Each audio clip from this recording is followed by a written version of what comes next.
সুপ্রিয় দর্শক, ভিওডি বাংলার নিয়মিত আয়োজন নিউজ ন্যারেটিভে আপনাদের সবাইকে স্বাগত জানাচ্ছি। আমি মঞ্জুর মিলন। আপনারা জানেন যে সমসাময়িক নানা বিষয় নিয়ে আমাদের এই আয়োজন, আর আমাদের আজকের আলোচনার বিষয় ডাকসু নির্বাচন 2025। আর এই বিষয়ে আলোচনা করতে আমাদের স্টুডিওতে হাজির হয়েছেন জগন্নাথ হল থেকে যিনি জিএস প্রার্থী হয়েছেন, স্বতন্ত্র হয়ে লড়ছেন, সুদীপ্ত প্রামাণিক। সুদীপ্ত প্রামাণিক, আপনাকে ভিওডি বাংলার স্টুডিওতে স্বাগত জানাচ্ছি। নমস্কার, আপনাদেরকেও অনেক অনেক ধন্যবাদ, কারণ স্বতন্ত্র প্রার্থীদের কোনো মিডিয়া সেভাবে স্পেস দিতে চাচ্ছে না। ভিওডি বাংলা যেহেতু একজন স্বতন্ত্র প্রার্থী হিসেবে আমাকে ইনভাইট করছে, সেজন্য আপনাদেরকেও আমার পক্ষ থেকে অভিনন্দন। অবশ্যই আমরা আসলে সবসময় চাই যে সবার একটা সমান অধিকার নিশ্চিত হোক। আমাদের এই আলোচনার যখন আমরা আয়োজন করি তখন থেকেই আমরা এই বিষয়টি মাথায় রেখে এগোচ্ছি যে একজন জিএস বা ভিপি প্রার্থী সে যে দলেরই হোক না কেন, আমরা তাকে এখানে ইনভাইট করি। শুধু ভিপি জিএস না, সদস্য এবং অন্যান্য যে কোনো সম্পাদক। আপনাকে ধন্যবাদ। আপনি যদি রাজনৈতিক ব্যানারে নির্বাচন করতেন সেক্ষেত্রে তো আপনি অনেক এগিয়ে থাকতেন, আপনার একটা ভোট ব্যাংক থাকতো, প্রচার প্রচারণায় অসংখ্য লোক থাকতো, আপনার প্রত্যেক হল কেন্দ্রিক আপনার লোক থাকতো, প্রত্যেক হল, প্রত্যেক রুম আপনার কোনো না কোনো কর্মী আপনার হয়ে কাজ করতো। সেই সুবিধা নেওয়ার সুযোগ ছিল, আপনি যে কোনো প্যানেল থেকে নির্বাচন করতে পারতেন। সেটি না করে আপনি স্বতন্ত্র কেন নির্বাচন করছেন?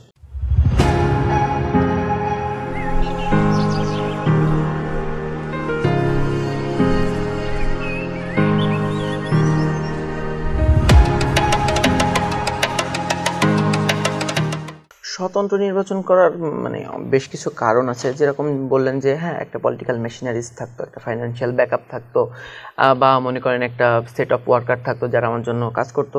আবার অসুবিধাও আছে যে আমি যার ব্যানারে কাজ করব, যার কাছ থেকে যার মেশিনারিজ ইউজ করতেছি, যার ফাইন্যান্সিয়াল ব্যাকআপ আমি ইউজ করতেছি, তার প্রতি কিছু আমার দায়বদ্ধতা চলে আসতো। তো সেই ক্ষেত্রে আমরা দেখি যারা আসলে মাদার পার্টি, ফাদার পার্টি, যাদের বিগ ব্রাদার বা গডফাদার থাকে, তাদের কিন্তু আসলে হচ্ছে ওই তাদের পারপাসটাও সার্ভ করতে হয়।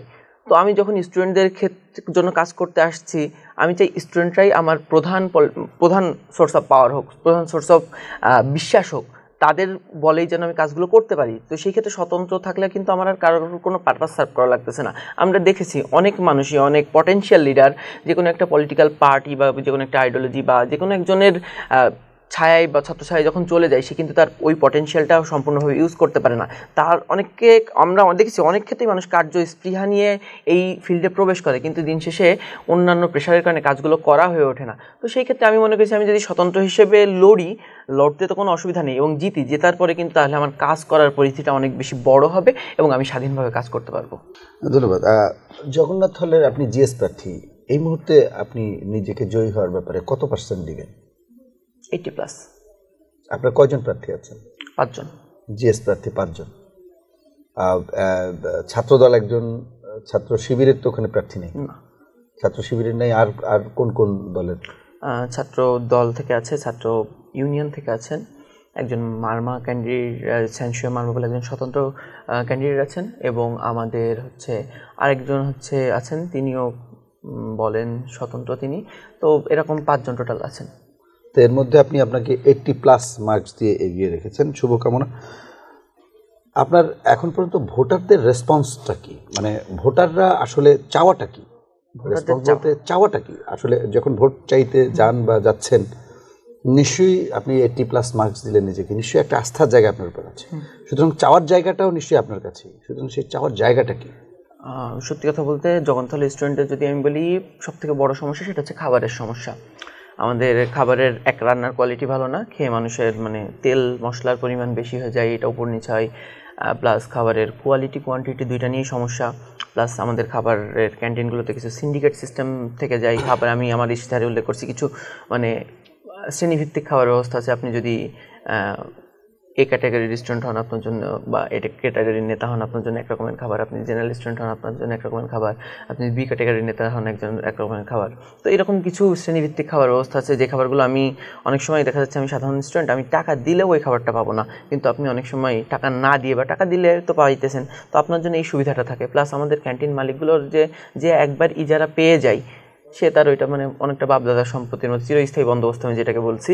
তো এই চিরস্থায়ী বন্দোবস্তের একটা সমস্যা আছে। প্লাস অন্যান্য যে জিনিসগুলো, যে সিন্ডিকেটের কথা বললাম, যে চাইলেও খাবারগুলোর উন্নয়ন করা যায় না। অনেক ক্ষেত্রে মনিটরিং টিম গঠন করা হয়েছিল, কিন্তু আমাদের যারা ছাত্র প্রতিনিধি আর কি মাঝে নির্বাচন করা হয়েছিল বা কিছু ক্ষেত্রে কাউকে বেছে বেছে নেওয়া হয়েছিল, তো সেই ক্ষেত্রে তারাও গত 1 বছর কাজ করছে, কিন্তু খাবারের মানের কোনো উন্নয়ন তারা ঘটাইতে পারে নাই।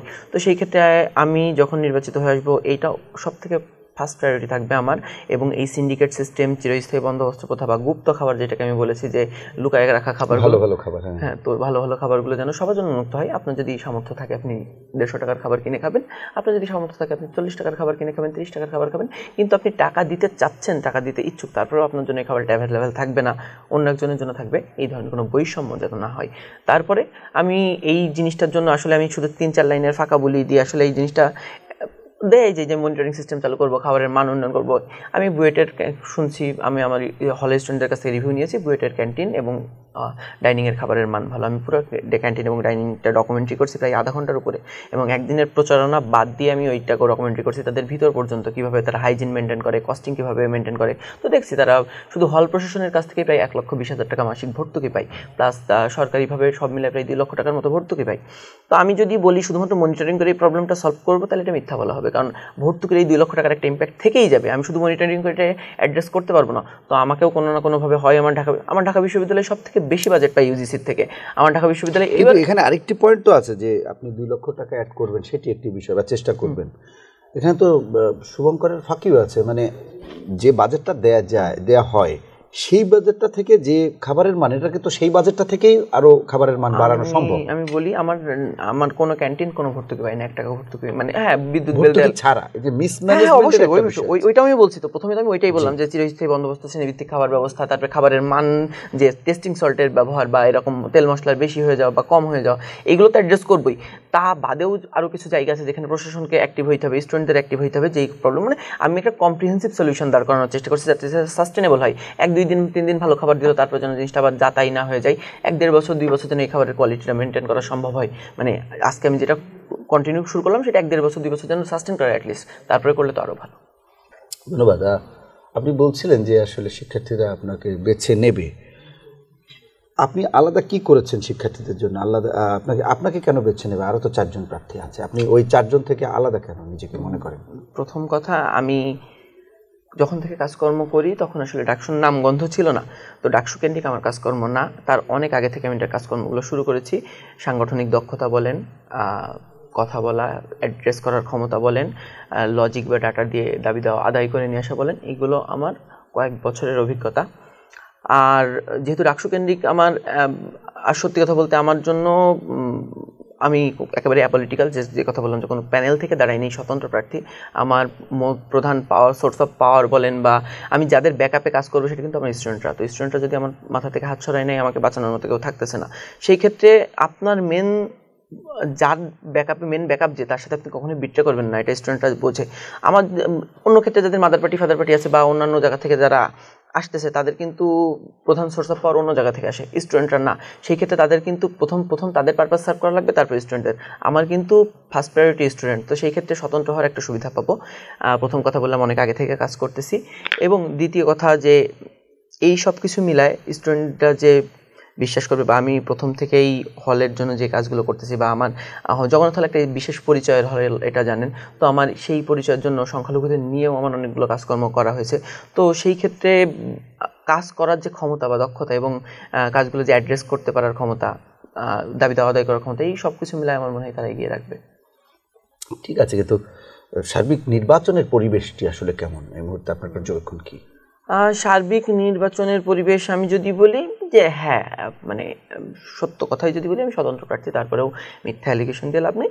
এখনও পর্যন্ত কোনো ভায়োলেন্স হয় নাই ঢাবিতে। এখনও পর্যন্ত মেবি একটা ঘটনা আসছে কেকার রুমমেটে, এখন ওইটা আসলে পলিটিক্যাল কারণে, পার্সোনাল কারণে, যাই হোক, মোটের উপরেও আমি যদি বলি ওভারঅল এগিয়ে। কিন্তু হ্যাঁ, কিছু লেভেল প্লেয়িং ফিল্ডের ক্ষেত্রে বা মিসট্রিটমেন্ট হয়েছে, এটা সত্য কথা, যেগুলো আমরা প্রশাসনকে বলার চেষ্টা করেছি, কিন্তু তারা এখন অ্যাড্রেস করে নাই। যেরকম আমি যদি বলি যে 6 দিন প্রচারণা বন্ধ ছিল, যে ইয়ার পরে আপনারা দেখছেন, কিন্তু যাদের আসলে পিআর এজেন্সি ছিল, পলিটিক্যাল মেশিনারিজ ছিল, তারা কিন্তু তাদের মতো প্রচার চালিয়ে গেছে, তাদের নিজেদের করা লাগেনি, তাদের পিআর এজেন্সি চালিয়ে গেছে। কিন্তু আমাদের মতো যারা স্বতন্ত্র, যাদের এরকম কোনো মেশিনারিজ নেই, ফাইন্যান্সিয়াল ব্যাকআপ নাই, মিডিয়া হাউস নাই, তারা কিন্তু ওই 6 দিন বসে থাকা লাগছে। আমরা কিন্তু একটা ডিসঅ্যাডভান্টেজ পজিশন ওখানে ছিলাম। তাছাড়া আমি যদি বলি আমার আগামীকালকে সেমিস্টার ফাইনাল এক্সাম আছে, আমার 1 তারিখে সেমিস্টার ফাইনাল এক্সাম ছিল, আমার 9 তারিখের পর 11 তারিখে সেমিস্টার ফাইনাল এক্সাম আছে।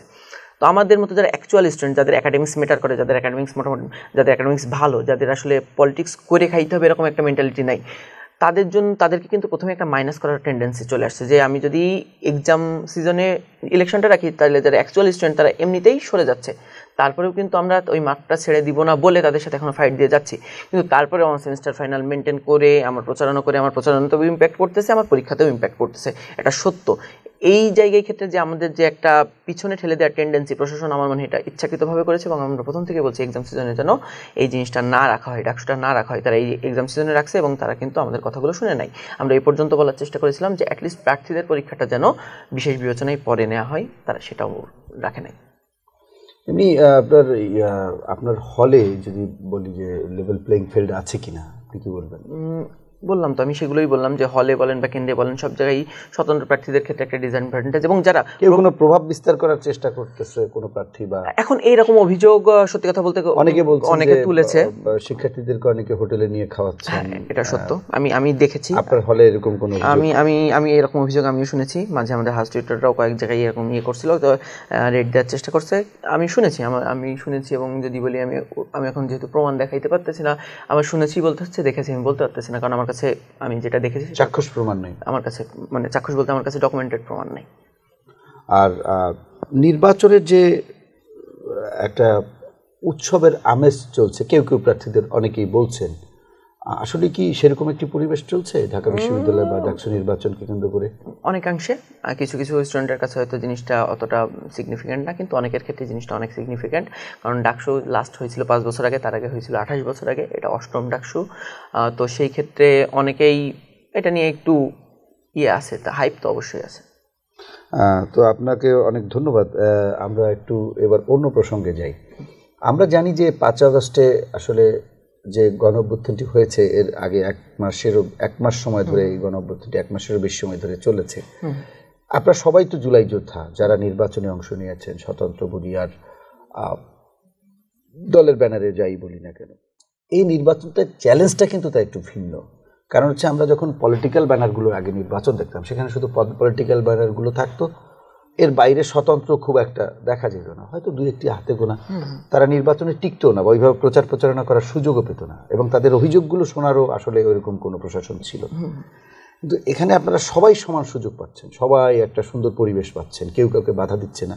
কাদা ছোড়াছড়ি বা অভিযোগ পাল্টা অভিযোগ এগুলো থাকবে। আগের নির্বাচনগুলোতে আমরা দেখেছি যে এন্টি গভর্নমেন্ট একটা সেন্টিমেন্ট থাকতো, যেখানে এখানে ঢাকা বিশ্ববিদ্যালয়ের স্টুডেন্টরা সবাই সচেতন, এন্টি গভর্নমেন্ট সেন্টিমেন্টে আসলে বিরোধী পক্ষ সবসময় একটা ভালো অবস্থানে থাকতো স্বভাবতই। এবার কিন্তু সেটি নাই, আবার সবাই কিন্তু জুলাই যোদ্ধা, আলাদা অ্যাডভান্টেজ নেয়ার মতো এরকম কেউ নাই। এই নির্বাচনটা এইসব কারণে কি একটু বড় চ্যালেঞ্জ হবে কিনা প্রার্থীদের জন্য? না, এর জন্য নির্বাচনটা ইন্টারেস্টিং হবে, যেহেতু অনেকগুলো প্রার্থী, আপনি জানেন না আসলে কে কাকে কিভাবে ভোট দিবে। যদিও কিছু ক্ষেত্রে স্বতন্ত্ররা কিছু সুযোগ সুবিধা কম পাচ্ছে, তারপরেও কিন্তু মানে সাধারণ স্টুডেন্টদের মধ্যে যে তারা কিন্তু অনেকাংশেই তারা স্বতন্ত্রদের দিকে একটু, কারণ এর আগে তারা অনেক ক্ষেত্রেই ওই ধরনের বড় বড় পার্টিরে বিশ্বাস করে আমরা ঠকছি, স্টুডেন্টরা ঘর পোড়া গরু, সিঁদুরে মেঘ দেখলে তারা একটু ভয় পায়। তো সেই ক্ষেত্রে আমার মনে হয় এবার ডাকসুটা ইন্টারেস্টিং হবে, কারণ আপনি 45 জন ভিপি ক্যান্ডিডেট সেন্টারে, বিশাল ব্যাপার। এখন আমার 40,000 স্টুডেন্ট যদি ভোট দেয়, এমনও হইতে পারে এবারের ভিপি ক্যান্ডিডেট 5-6,000 হয়ে যেতে পারে। 5-6,000 ভোট মানে এক রোকে হলের ভোটে কিন্তু সে প্রায় 5,000-এর কাছাকাছি। তার মানে আপনি একটা হলের ভোটেও কিন্তু ভিপি হয়ে যাইতে পারেন, এরকম একটা পরিস্থিতি দাঁড়িয়ে যাচ্ছে। তো ইন্টারেস্টিং হবে, আমরা দেখতে চাই কেমন হয়। আসলেই সত্যি বলেছেন আপনি। 45 জন ভিপি প্রার্থী, আমরা জানি যে 40,000-এর মতো, 39-40,000-এর মতো ভোট, সব ভোট নিশ্চয়ই কাজ হবে না, কম হবে, 38,000 ধরে নিলাম বা 37,000। এখানে একজন প্রার্থী যদি 1,000 কিংবা 1,500 ভোটেও যদি 1,500 ভোটেও যদি ভিপি নির্বাচিত হয়, সেটিও কিন্তু অবাক হওয়ার কিছু থাকবে না।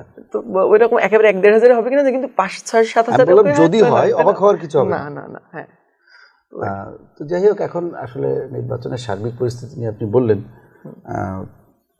এখন এটা হলো যে আপনি কমিশন এবং প্রশাসন তাদের কি ঘাটতি আছে নির্বাচনে, আরেকটু ভালো হতো আপনার কাছে মনে হয় একজন প্রার্থী হিসেবে? কারণ প্রথম কথা হচ্ছে নির্বাচন কমিশনের মধ্যে যেটা তার কথা না শোনার একটা টেন্ডেন্সি আছে, মানে আমাকে তো অবশ্যই ফিডব্যাক নিতে হবে, তারা কোনো ফিডব্যাক নিতেছে না। তারা সিনেটে ডাকলো আমাদের ভিপিজিএসি দের যে আপনারা আসেন, আমরা হচ্ছে আপনাদের নির্বাচনী নীতিমালা বা এইগুলো ব্রিফ করবো। ব্রিফ করার পরে তারা কোনো প্রশ্ন নিল না। তাহলে এটা তো আমরা অনলাইনে করে দিলে দেখে নিতে পারতাম, বা রিটার্ন ডকুমেন্টস একটা হাতে ধরাই দিত, আমরা পড়ে নিতাম। কিন্তু ডেকে কোনো কথা শুনলো না। আমরা বারবার অ্যাড্রেস করার চেষ্টা করলাম যে আমাদের পরীক্ষাগুলো আছে, আপনারা এগুলো ইয়ে করেন, আপনারা 6 দিন নির্বাচনী প্রচারণা বন্ধ রাখলেন, কিন্তু বাদবাকি যারা করতেছে তাদের বিরুদ্ধে তো ব্যবস্থা নিতেছেন না। তো এইগুলো তো শোনার একটা মেন্টালিটি থাকতে হবে। ঢাবিকে যদি ঢাকা বিশ্ববিদ্যালয়কে আমরা যদি গণতন্ত্র চর্চার প্রাণকেন্দ্র বলে মনে করি, সেখানে যদি আপনি যারা প্রার্থী বা স্টুডেন্ট তাদের কথাগুলো না শুনে স্বৈরতান্ত্রিকভাবে ডিসিশনগুলো নিজেরা নিয়ে নেন, এটা মোটেও কাম্য না। তো সে বিষয়ে আপনার পরে কি আবার আমরা হল প্রশাসনকে জানাইছি, তারা বলছে তারা নাকি অভিযোগ পাঠাইছে। তো প্রথমে কিন্তু আমরা দেখছিলাম যে 7 থেকে 10 তারিখ বা 11 তারিখ পর্যন্ত কোনো ক্লাস পরীক্ষা চলবে না। তারপর এটা পরিবর্তন করে 8 থেকে 10 করা হয়েছে। তারপরে এটা পরিবর্তন করে শুধু 9 তারিখ বন্ধ। তো সেই ক্ষেত্রে আমার 7 তারিখে পরীক্ষা ছিল, আমি প্রথমে জানলাম আমার 7 তারিখেরটা ক্যান্সেল, কিন্তু 1 তারিখেরটা হবে। অনেকের যাদের 7 তারিখে পরীক্ষা ছিল, আবার মনে করেন 13 তারিখে পরীক্ষা ছিল, তারা কিন্তু 13 তারিখের পরীক্ষার প্রিপারেশন শুরু করে দিয়েছিল, কারণ 7 তারিখের পরীক্ষাটা পিছাচ্ছে। আবার তারা যখন দেখলো যে 7 তারিখের পরীক্ষা আবার আসতেছে, তারা কিন্তু প্রিপারেশন আবার চেঞ্জ করা হইলো। তো একটা সাধারণ স্টুডেন্টের ভোগান্তির ব্যাপার আছে, যারা সাধারণ স্টুডেন্ট এবং প্রার্থী তাদের ভোগান্তির ব্যাপার আছে। এবং পরীক্ষা সিজনে আমি যখন একটা স্টুডেন্টের কাছে যাচ্ছি, তার কাছে কিন্তু আমার 5টা মিনিট দিয়ে ভোটটা চাওয়া লাগতেছে, তার একটা সময়ের হচ্ছে লস হইতেছে, তারও কিন্তু পরীক্ষার প্রিপারেশনে ঘাটতি দেখা দিচ্ছে।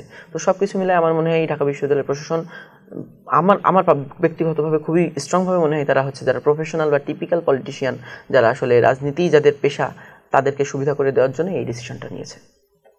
যাই হোক, আমাদের সেটি প্রত্যাশা না। আমরা চাই যে প্রশাসন একটা সুন্দর নির্বাচনের ব্যবস্থা করবে, কারণ পক্ষপাতিত্ব আমরা দাবি জানিয়েছি এটাকে যেন একাডেমিক ক্যালেন্ডারে অন্তর্ভুক্ত করা হয়। কারণ আমরা দেখছি ডাকসু এই এত বছরের ইতিহাসে মাত্র 8 বার, এইবার সহ 8 বার হচ্ছে, এটা মোটেও কাম্য না। আর একাডেমিক ক্যালেন্ডারে থাকলে এক পরীক্ষার সাথে ওভারল্যাপ হওয়ার আগে থেকে একটা প্রিপারেশন থাকবে, পরীক্ষার সাথে ওভারল্যাপ করবে না।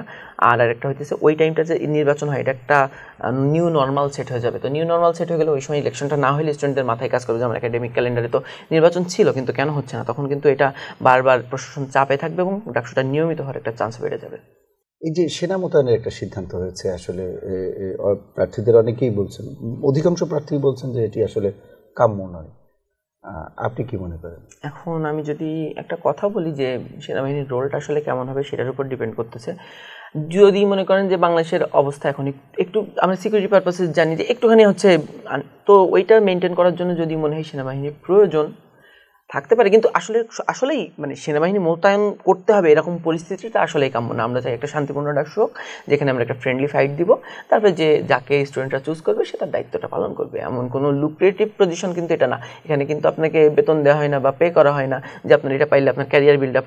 হ্যাঁ, পলিটিক্যাল ইয়েতে কিন্তু হইতেছে ডাকসু সেকেন্ড পার্লামেন্ট বলা হয়, অনেক কিছু পলিটিক্যাল অ্যাসপিরেশন থাকে, কিন্তু আমরা চাই একটা ফ্রেন্ডলি ফাইট হোক, এখানে কোনো ভায়োলেন্স না থাক, কোনো চাপ না থাক। সেক্ষেত্রে যদি ভায়োলেন্স চাপের রিস্ক না থাকে তাহলে সেনাবাহিনীর কিন্তু প্রয়োজন পড়ার কথা না, মোটামুটি ম্যানেজমেন্ট টিম দিয়ে করে ফেলার কথা। কিন্তু যদি প্রশাসন মনে করে যে এখানে একটা সিকিউরিটি কনসার্ন আছে, আমার মনে হয় আর্মি ওইরকমভাবে যদি ইন্টারফেয়ার না করে তাহলে হইতেছে যে থাকতেই পারে। কারণ সিকিউরিটি পারপাস যদি সিকিউরিটি কারণ কালকে যদি আবার ভায়োলেন্স হয়ে যায়, কোনো একটা অঘটন ঘটে যায়, তাইলে কিন্তু আবার প্রশাসনই দায়ী থাকবে। তো প্রশাসন যদি মনে করে আর্মির দরকার আছে, সেটা প্রশাসন, আমরা ওই ব্যাপারে আসলে এটা তাদের, কারণ ইন্টারনালি কী কী চলতেছে সব কিছু গোয়েন্দার তথ্য বা কিন্তু ওইগুলো কিন্তু আমাদের কাছে নাই। তো আমি যে না জেনে একটা কমেন্ট করে দিব উচিত বা উচিত না, এটা আমার মনে হয় সমীচীন হবে না। ধন্যবাদ। আপনার সর্বোপরি ভোটারদের প্রতি আহ্বান কী থাকবে?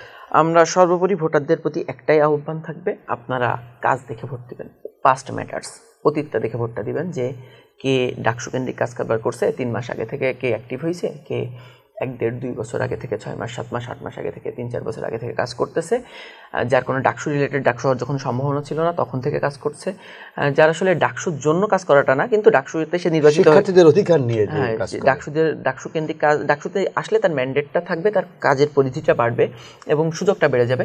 এবং আরেকটা কথা, যে বায়াসড হয়ে যে আপনার এলাকার বড় ভাই, ডিপার্টমেন্টের ছোট ভাই, ফ্লোরের বন্ধু বা পরিচিত এইরকম দেখে ভোটটা দিবেন না।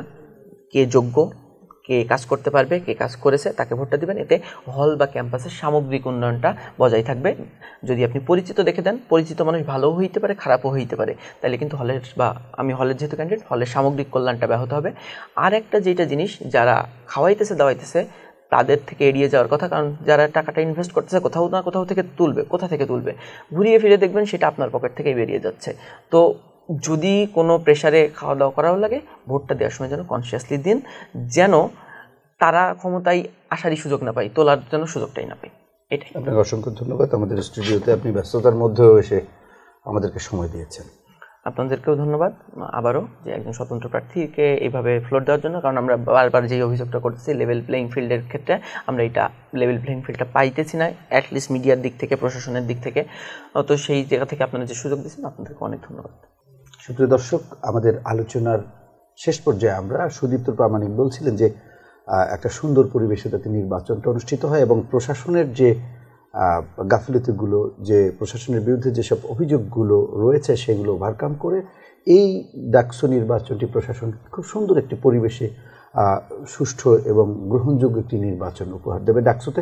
আর সেটি আমাদের ভবিষ্যতের জন্য একটি উদাহরণ হয়ে থাকবে এবং পরবর্তীতে আমরা যে জাতীয় নির্বাচনটি করব সেই নির্বাচনটিতে মানুষের আরও আগ্রহ হবে, আরও বেশি ইনক্লুসিভ এবং মানুষের কাছে গ্রহণযোগ্য হবে। সবাই ভালো থাকবেন, সুস্থ থাকবেন, নিরাপদে থাকবেন। সবাইকে ধন্যবাদ।